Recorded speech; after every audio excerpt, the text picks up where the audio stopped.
नमस्कार। देश के 5 राज्यों में विधानसभा चुनावों का आगाज हो चुका है। इसी कड़ी में पहले चरण का मतदान 10 फरवरी को डाला जाएगा। मतदान से ठीक 6 दिन पहले यूपी के सीएम योगी आदित्यनाथ ने गोरखपुर शहर विधानसभा सीट के लिए 2 सेट से नामांकन किया।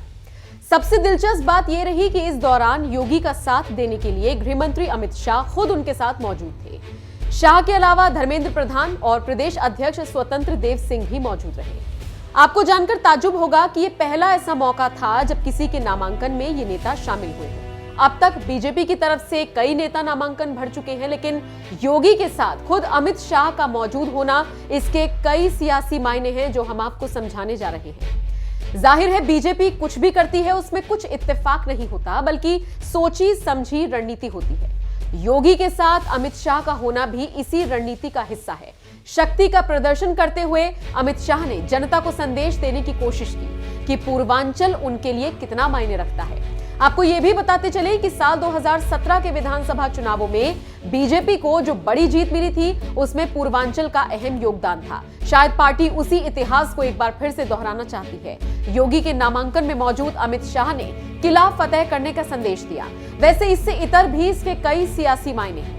दरअसल आपको याद होगा पिछले काफी वक्त से खबरों का बाजार गर्म है कि योगी और शाह में सब कुछ ठीक नहीं है। खबरें तो ये तक थी कि योगी मनमर्जी करने लगे हैं, जिससे बीजेपी आलाकमान नाराज है। अब गोरखपुर से योगी के नामांकन प्रक्रिया के दौरान शाह की मौजूदगी इन सभी खबरों पर विराम लगाने के लिए काफी है। अमित शाह ने इसी मिथक को तोड़ने की कोशिश की है, जो कई मायनों में सफल होता हुआ दिख भी रहा है।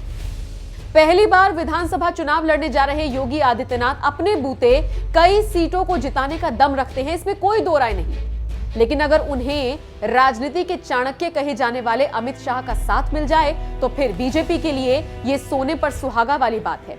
वो अलग बात है कि पूर्वांचल में अमित शाह का कोई बहुत बड़ा दखल नहीं रहा है, लेकिन इस बार शाह भी पूरा जोर लगा रहे हैं। ऐसा इसलिए क्योंकि शाह जानते हैं कि पूर्वांचल मजबूत होगा तभी योगी मजबूत होंगे और तभी बीजेपी भी मजबूत होगी। पूर्वांचल की 30 से 35 सीटों पर योगी अपना प्रभाव रखते हैं।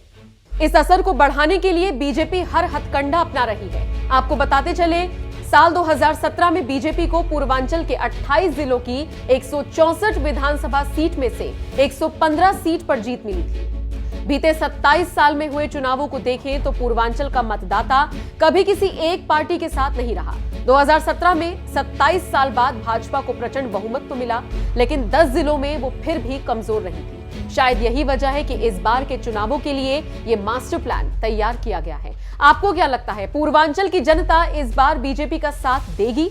इस पूरी खबर पर आपका क्या कहना है, कमेंट करके जरूर बताएं।